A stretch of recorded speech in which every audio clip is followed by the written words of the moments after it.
Okay, so I'm gonna go ahead and get us started today and just kind of get started because I know all of our time is just kind of precious.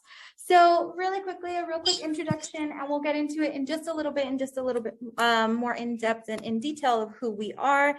My name is Jennifer Urban Flores. I'm the online teaching and learning librarian, and I have my colleague with me. Hi everyone, my name is Maya Conde Calmain. I am the student success librarian here at UTEP. I'm still pretty new. I started in September, but yeah, I'm excited to be team teaching this with Jenny. Yeah, awesome.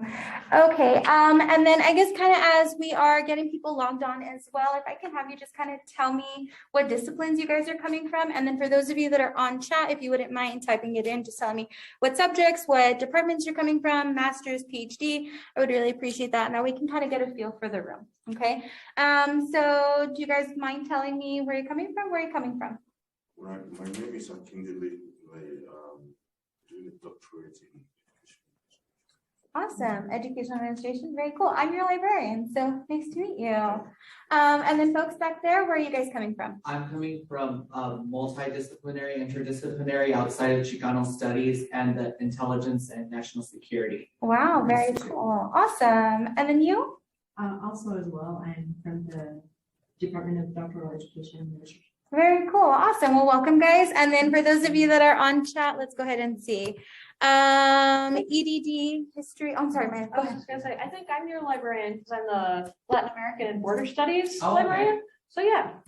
Okay, for sure. Yeah. History, EDD. So awesome. Very cool. College of Education represent. Very nice. So I'm glad you guys are here. We're really happy to have you here. And again, just thank you for telling us, where you're coming from. It helps us really understand what types of resources we're going to be looking at and really how we can kind of help you and tailor this instruction to fit you and to fit your needs as well. Okay, so I'm going to go ahead and get us started. And if I can just have you answer this quick question for me, just tell me, what is your process in researching? So where do you begin for your research process? Go ahead and type it in. Or I don't know why it's very short on time, but if you can maybe even type it in the chat because it's not quite working there, go ahead and let me know.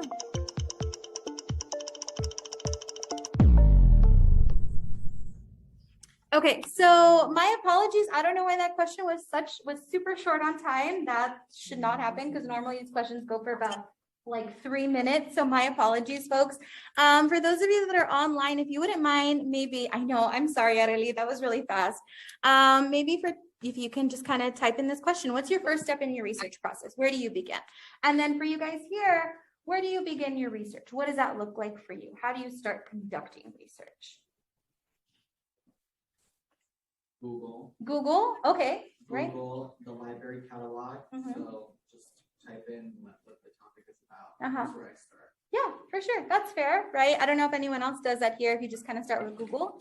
Anyone else? Google? Yeah, sounds about right. What about you, sir? Where do you start?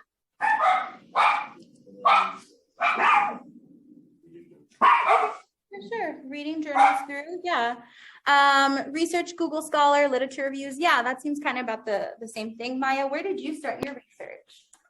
I think it depends on the topic. I feel like I'm very lucky. I work in a library. A lot of times if I'm like not sure, if I'm like totally new at the topic, I'll go ask somebody who I know knows a lot about it. So like, for example, if I had a question about education, I go ask you. Because you're my neighbor. And I feel like there's always that human touch of being able to like ask somebody who you trust, but who's also an expert. Yeah, for sure. Very cool. Let's see what else everyone else says. Yeah, so I think that's pretty honest, right? Kind of starting with Google, starting with asking for help, maybe.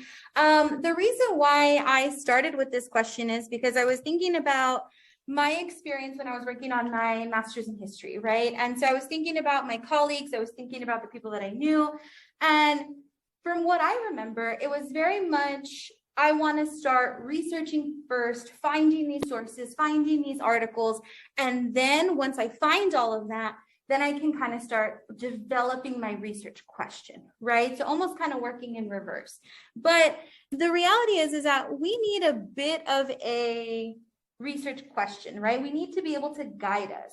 And so hopefully you have a research question in mind. So if a librarian comes to your class and they're hosting a session for you and your instructor, what you're going to find more often than not is hopefully you already have an idea what you want to search, what you want to learn, right? That's what we're going to be talking about today. So I hope everyone has an idea, something that they've already planned on doing research on, or already kind of started conducting some research on it as well. And we're going to go ahead and break it down just a little bit more, because I believe we kind of need to have an understanding and a good foundation of where we start before we can actually kind of start running, kind of start getting our feet wet and doing more in-depth research. Right? If at any point along the way, if you have any questions for me, feel free to raise your hand in here, guys, or for you guys that are online, feel free to go ahead and just type it in the chat or raise your hand, and we'll definitely go ahead and call you out. Okay.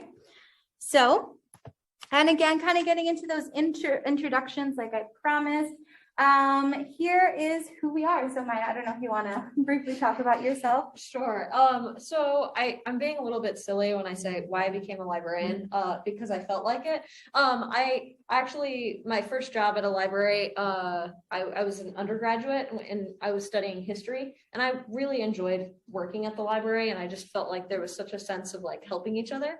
And so, I mean, I did feel like it. I did feel like, like it served kind of my ethical and moral desire in my work. So that's kind of a little bit why I became a librarian.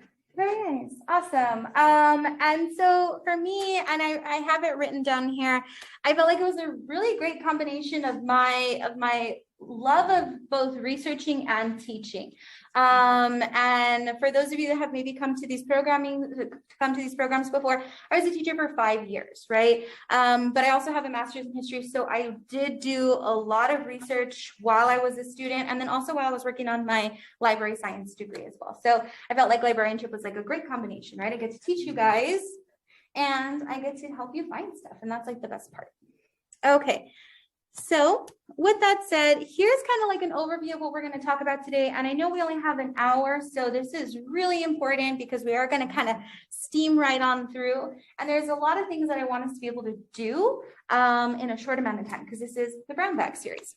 So we're going to be breaking down your research question. We're going to do this and turn it into bite-sized pieces.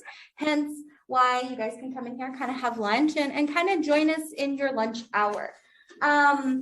Maya was helping me kind of come up with food themed like ideas and titles, but I really do think that the best way to think about this is turning a really large question and chunking it up into more bite-sized pieces, right? Because we have these grand ideas of what we want to research, what we want to look for, but sometimes we kind of struggle with identifying those key elements, right? And so that's what we're going to address here. And then next, we're going to go ahead and start talking about where we can conduct some of our research. So this is a two-part series.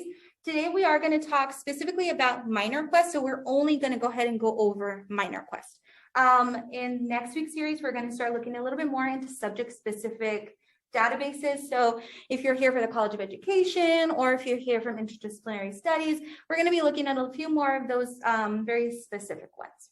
Okay, so if you have one that you really like, that you want us to go over next time, just send me an email and I can definitely make sure that we incorporate that, because I think that'd be really good. Okay, so let's get into actually doing some breaking down of our research. So hopefully you see this right up here. And if you see this little like gray bar at the very top, or it might be on the very bottom for you guys online, I'm going to have you go ahead and click open in a new tab. And so this should be the page that you see. Okay, so from here, I'm going to go ahead and turn it over to my colleague Maya, so they can go ahead and kind of explain what you're going to be doing here. So this Padlet is going to be a little bit of a workspace for all of us, where we can share what our current research topic is, and we'll break down your research topic into keywords. So that's kind of making it that bite size like we were talking about. So I'm going to go ahead and like just create my own thread just as an example really quick, but I'd like all of you to be doing this as well. So here, I don't know, quick research topic, I could say Effects of COVID-19 in El Paso, Texas. And so that's pretty broad, right? I mean, it's specific enough that it's like localized regionally, right? But I want to start looking at what keywords we can get from our research topics. So if you all online or you all in person could kind of help share what your research topics are, or like anything, even if you don't have something that you're researching at this moment, but like something you're interested in, just so that we can kind of practice.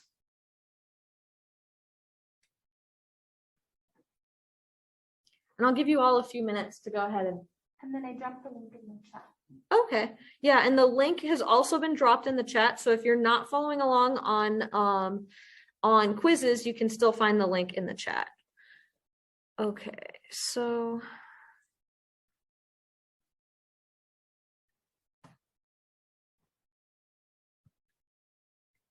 No, they can't see you. You're fine. You're good. Don't worry. Go ahead and eat away. Brown bag series. It's the brown bag series. Yeah. There was a question from our audience if y'all that are on Zoom can see the people that are here. They don't know who's asking. It's fine. But no, they can only see their lovely librarians, so they're okay. they only see right here, so you're good. And same goes for y'all at home. They cannot see you eating at home either, so don't sweat it. I saw one topic get dropped in the chat, so I'm going to go ahead and add it here as well.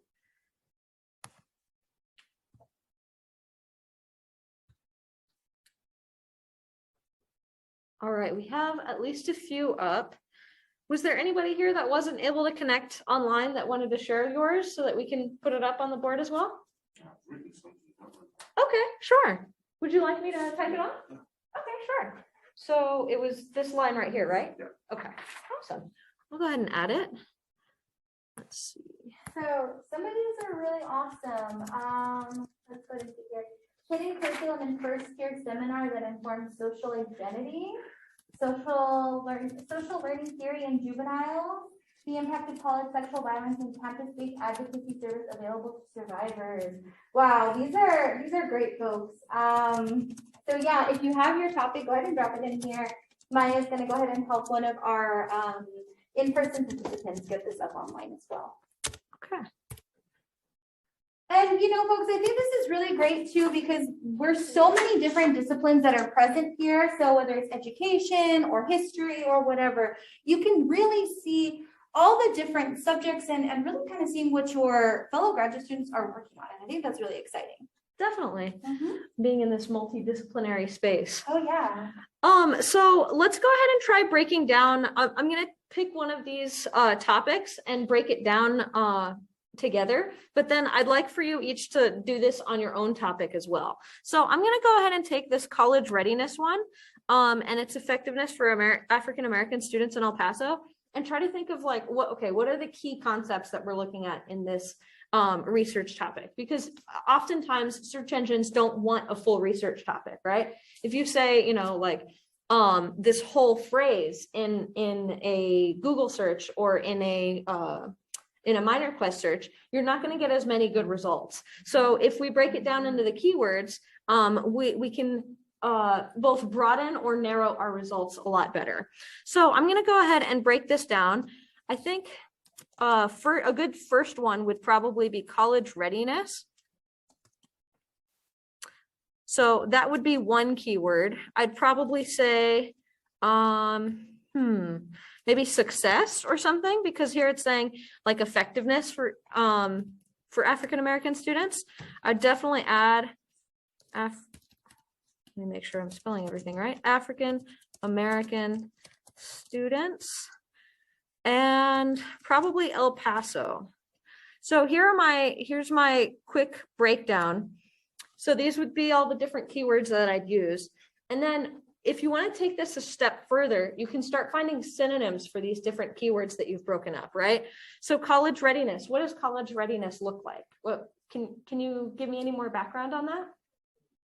College readiness, it's some of the skills that students need to have to be successful in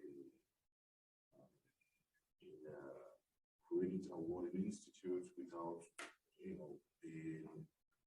going through remediation. Okay.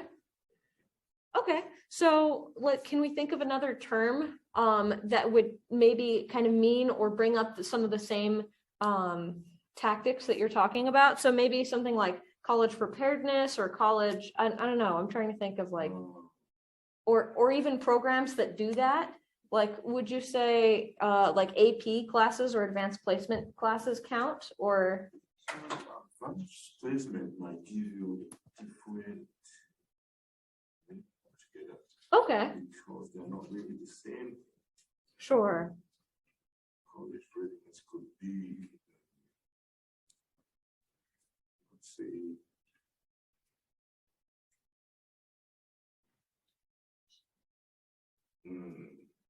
Maybe a different you synonym could for say college preparedness. admission. Say that one more time, sorry. College admission. College admission, okay. And I know you were saying college preparation. Preparedness. Yeah, all right. Yeah, college Mhm. So maybe if it's a phrase like that, right, like college readiness, we think about breaking up those two words. So what's another word for college, right? University, community college, Mhm. and then another word for readiness, preparedness, preparation, right? Maybe institutional barriers. Institutional barriers, right? Yeah, just thinking about brainstorming, thinking about writing that brainwave between what else can I kind of extrapolate from this one phrase that I have here. Mhm. And same with like African American students, you could look at like, okay, what other words can be used to describe African American students, right? say, students of color. Mm-hmm, sure. Students, Certainly. And same for El Paso, right? Then you can look at like, say, phrases like West Texas or, the Southwest, yeah. other terms that bring us to our local area as well, right?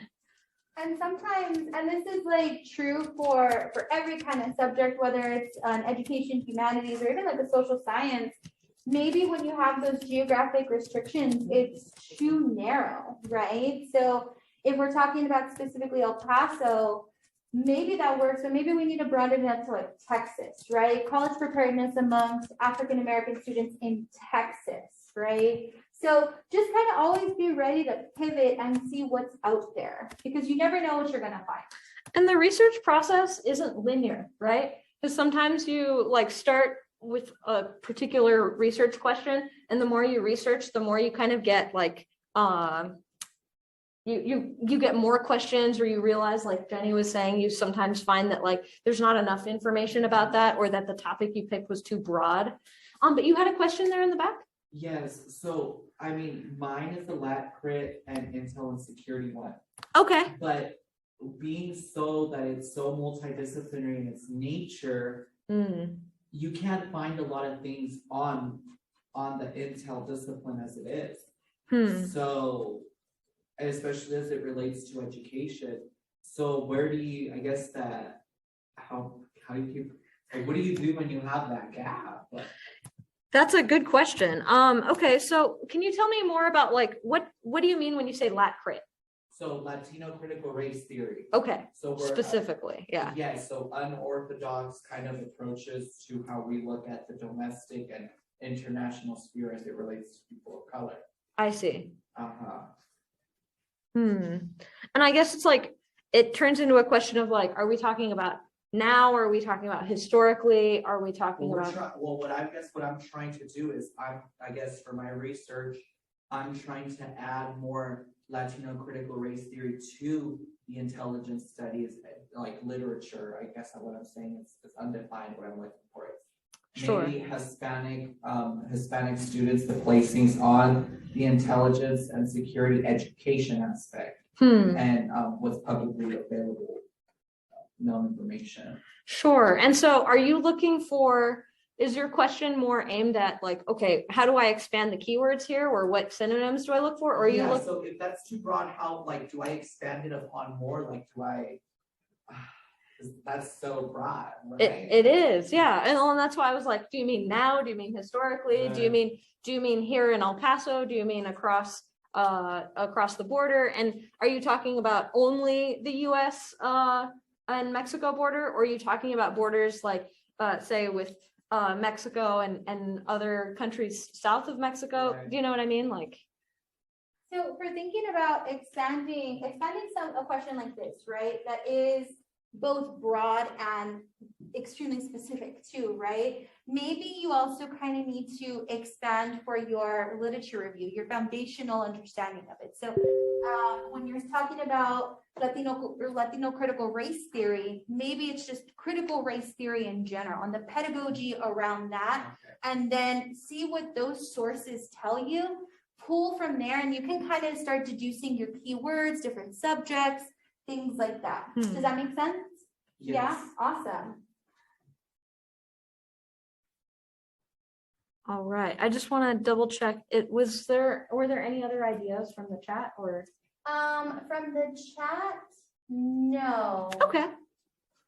All right, so if everybody could kind of start adding their own keywords, should I do one more? as You an can, example, or- yeah. Okay. Here, I was just gonna update this one to say.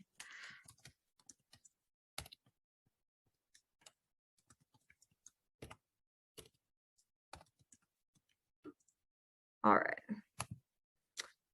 So I'm just gonna play around with your topic because we were talking about it already. Right. So I don't know, what are some of the keywords from your topic? So obviously we were talking about Latin American critical race theory, right? I can just, yeah, I'll shorten it as Lat crit for now. Critical race theory. Yes. So starting keywords, I'll just say lat crit. And is that a common keyword? Like if you type lat crit in a search engine, that brings up quite a bit? Okay, awesome.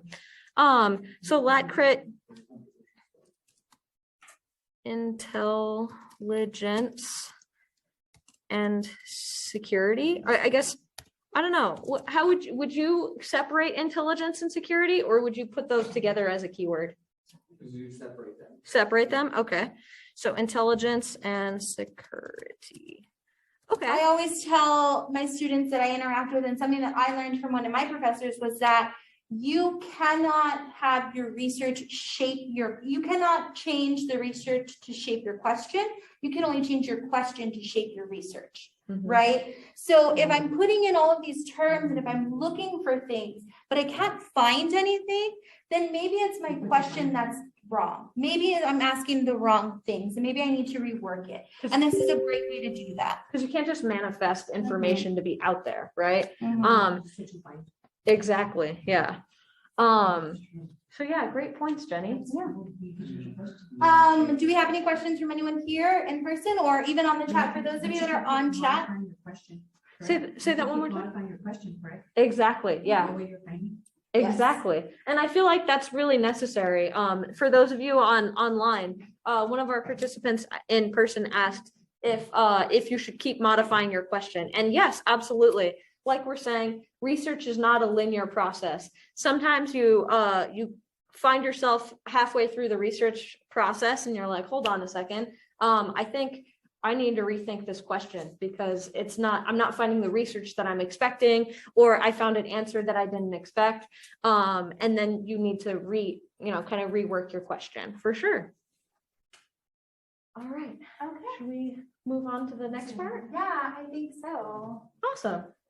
Okay, so thank you, Maya, and thank you to everyone here that was able to kind of allow us to use your questions as examples, because I think these are really great examples here. And then something that I wanted to do is kind of go back to this quizzes. That way you can see it right here. I'm going to leave this up, and it should be up for about a week. So if you kind of want to return to this, and if you didn't grab yours, or if you want to come back to it and write yours down as well, you're welcome to. And one, again, that kind of shows what everyone else is doing, different subjects, different disciplines, but then it also kind of helps you expand and think about your own terminology. Okay, so I'm going to go ahead and move on to the next question or the next slide.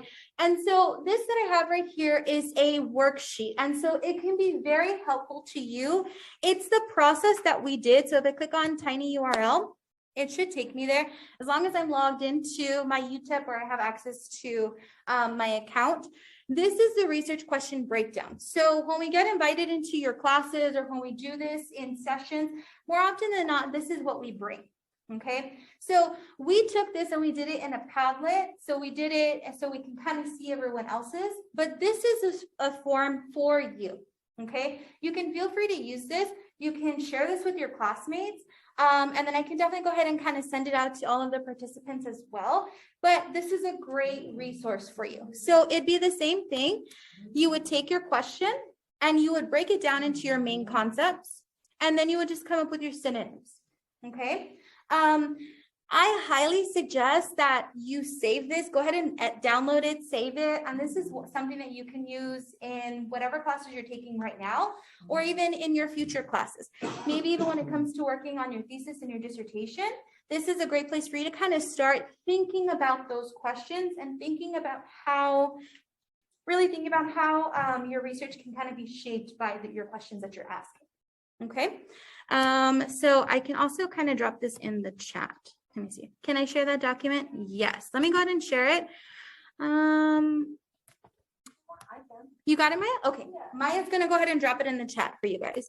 And again, it's going to give you this. And then something else is that it's also going to give you advanced searching tips. And so, you know, to be honest, we're here to help you. You guys are the reasons that we have jobs, right? We are 100% student funded here at the library. So you're the reason why I have a job, why Maya has a job. And so think of this like a gym membership, right? Like if you are paying for the gym, but you don't ever go to the gym, it's a waste, right? So that's the way the library is. But on off chances when maybe it's really late and we can't help you, or you kind of want to try everything else before you reach out to us, here are some tips for you. So this is what we call advanced searching. And it gives you a real quick understanding of Boolean operators. And so what this means is that when you start doing your research and when you start conducting database searches, you can try different keywords and use them in between our Boolean operators, which are and, or, and not. Okay, and so here it gives you a really quick breakdown of what they all mean. And then if you wanted to do a little bit of practice, because we do assign this to undergrads for their searching and for their research as well, you can start doing this practice as well. Okay, Maya, were you able to drop that in the chat? I think so, yeah. Perfect. Oh, good. I'm glad you guys thought it was helpful. Okay, now I'm going to go ahead and get us to the library. So we do have about a half an hour. And so the rest of this time, I really wanted for us to spend it on researching. Okay, so if you haven't already done so, go ahead and go to the UTEP library homepage. And I'm just going to go ahead and Google UTEP library. And it's going to take me here. Now, like I mentioned, the majority of this session will be using MinerQuest, okay? The next session that we are going to be doing more subject-specific ones. So if you guys have any particular databases that you like or that you find very helpful for you, you can definitely let me know and we can incorporate it in our next session, okay?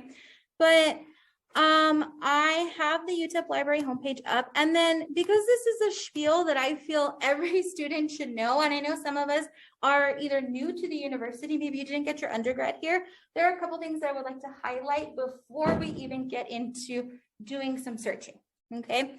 So I'm here at the library homepage. This carousel is going to constantly be changing, and it's going to give you different updates about the library. So that's something that you can always check out as well. But then if you have a question about your research, about your citation styles, we're always here to help you. Again, 100% student funded, right? So that means that we are here and we're waiting and we're willing to answer your questions. And there's a couple ways that you can do that. I can scroll right here to the little tab boxes, and I can click on Ask Us. So if I have a question, I can go ahead and ask my question to a librarian here. And, again, I apologize if you guys already know this or if you've used this before, but some students haven't used this before, right? So if I have a question about like, what are the best databases for education? Or can you help me find articles on this topic? Then a librarian will definitely be able to help you and answer that as well. Now, if you want a little bit more of an instant answer, something that you can always do is a little chat button right down here. And so from 8 a.m. to 8 p.m., Monday through Thursday, there's a librarian online. And then Friday, Saturday, and Sunday are hours a little bit different, a little bit more funky. But if I click on chat now, I can go ahead and just do like, ask my questions, right? I can go ahead and fill in my information. And I can say, can you please say hi to my grad students? Right? And so obviously it doesn't have to be about like a, can you say hi? You can ask a legitimate question, right? But it's really just as simple as this. Someone's gonna hop on relatively shortly unless we're super busy. And then they're going to be able to kind of help you navigate your question, help you figure out an answer. And so that's something that's really helpful, okay? And so again, I think that's just something that everyone needs to know. And I'm going to say thank you to Les. And then I'm going to end it. We're all trained to respond to these in like less than a minute and a half. So if we're online, we respond to these super quickly. I definitely recommend the chat if you have time to sit down and chat with us. But if you are like, say you're in the middle of class or you're kind of busy doing something, we do end chats if you're inactive. So, and at that point we let you know like, hey, you can start a new chat with us or you can email us. But yeah, so it's meant to be a quick turnaround response for you. Yes, ma'am. Is there like only one other chatting? Right now, so we all take shifts, right? And so my shift was like from 9 to 10, and right now it's Les's shift from 12 to 1. So we all rotate continuously. Yeah. Like 1 per hour. Yes, ma'am. Yeah. Okay. And so I think that's just like a really cool feature that everyone should kind of know about and have access to. And then again, if you guys have any questions in the chat, please feel free to let me know. Now, I'm going to go ahead and click on books, articles, and more. And this is going to take me to MinerQuest. And this is going to be where we're conducting our searches. Okay. So if I had maybe like one word that I'm looking for, I can go ahead and type it here in my search box, and that's fine. But my place where I always start my research and whenever I'm looking for anything is on the advanced search. So I'm going to go ahead and click on advanced search. And it's going to take me to this page. Now, again, this is like, and this session is really intended for kind of like getting around and learning about the general things that we offer. And I think this is a great place to start, especially if you're conducting research where you need foundations. Maybe you're looking for your literature review stuff. Maybe you're looking for information that's going to give you an understanding of different topics and different subjects within your topic. This is a great place to start. Okay, so I'm going to go ahead and take, let's see here. I'm going to do 2 examples as well, and that way we can kind of see what pops up. And so I'm going to go ahead and take the ones that Maya was doing right now. So let's start with this college readiness and its effectiveness for African-American students in El Paso. Okay, so I see my question. I'm going to look at my keywords here. And what I'm going to do is I'm going to copy them. Okay, and I'm going to start pasting them here and kind of moving along. So I have college readiness. And then the one that I want to do here, especially because I'm looking for just kind of rudimentary, basic foundational stuff, I'm going to do African Americans. Okay, so I haven't added El Paso, I haven't added Texas yet, and this is really just to see what's out there. How can I build on the literature that's already out there, right? So I'm going to click on search, and I'm going to go ahead and get started. And I think this is where almost everyone is familiar with the database searching that you would do, the database searching that maybe you are a little bit more familiar with, or that your instructors have kind of taught you how to do, okay? Now, you can definitely differentiate between articles and books, kind of depending on what you're looking for and what you want.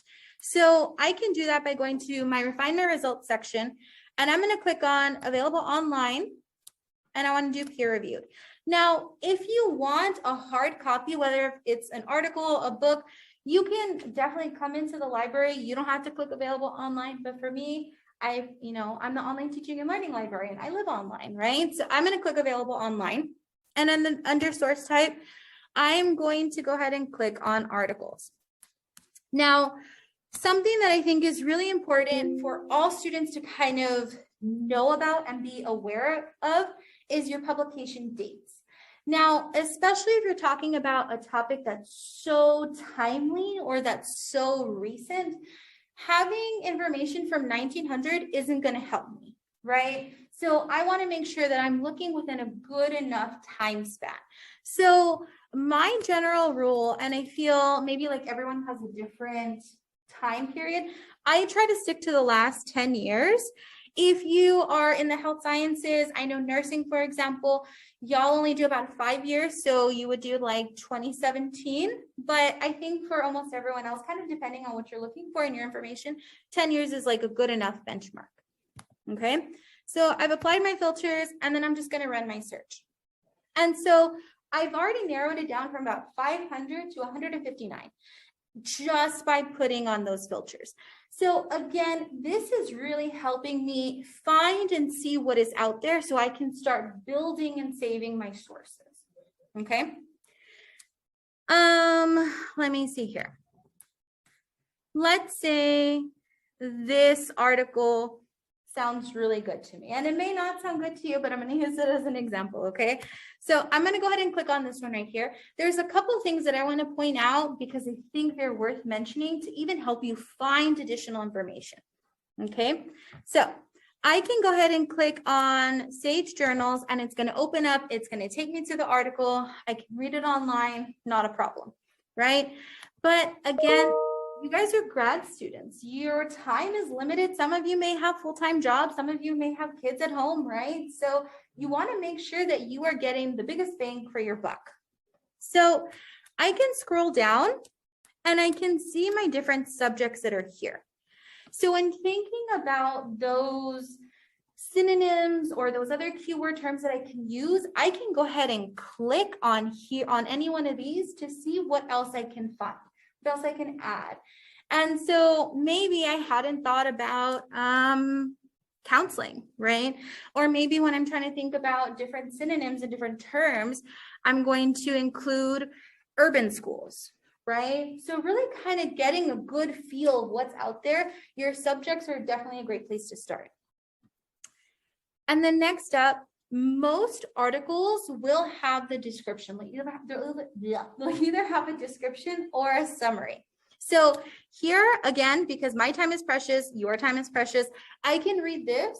If it sounds like it's something that I need, something that's going to work for me, then I can go ahead and continue to pursue it.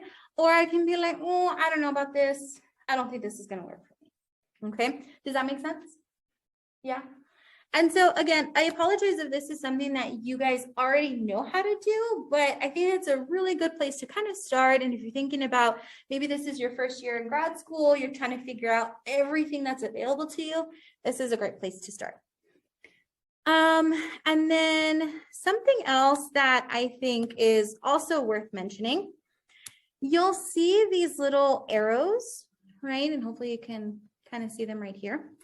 I can click on find sources that I can click on the arrow that goes like in a two-way street, right? And this is going to tell me what sources are citing this article. So that's another place where I can look and find my information, okay? Additionally, I can see the arrow pointing down and I can see what sources are cited in this article.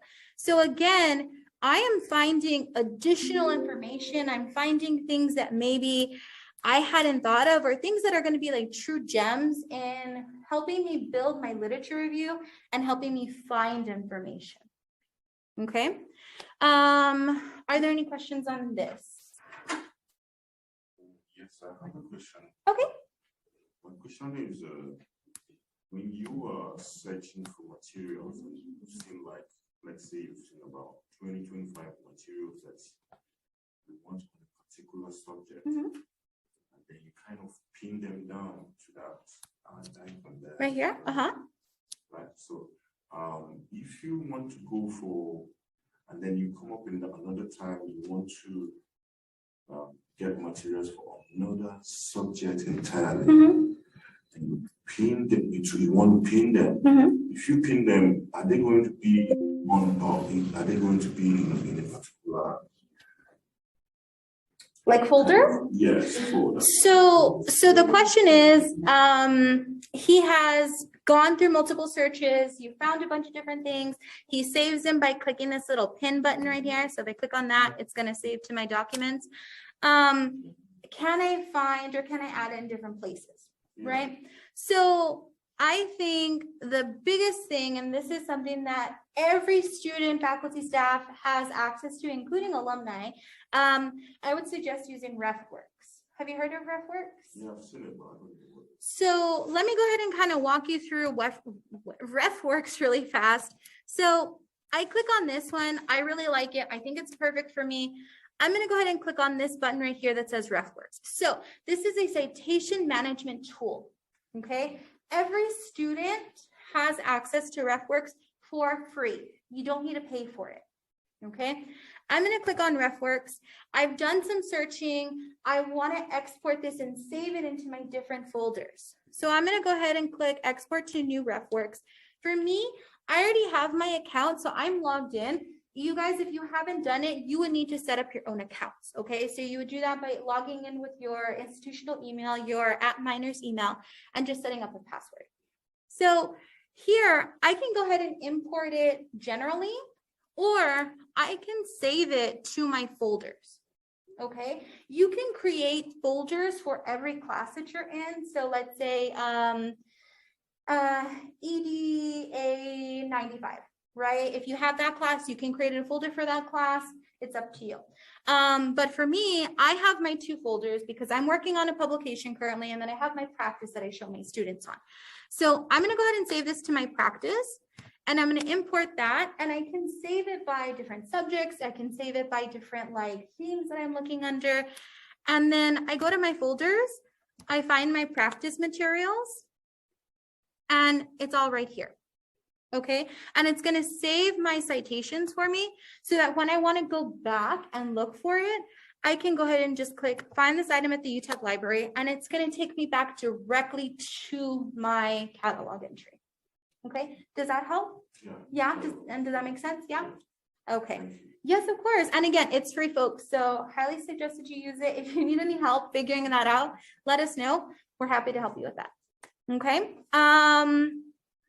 Are there any questions maybe from people online, or we have just about 10 minutes remaining, and I think we can kind of open it up for questions if anyone has any questions about their research, breaking down their question, or just about what we covered today. Right, okay. This, after the citation is that permanent link or something?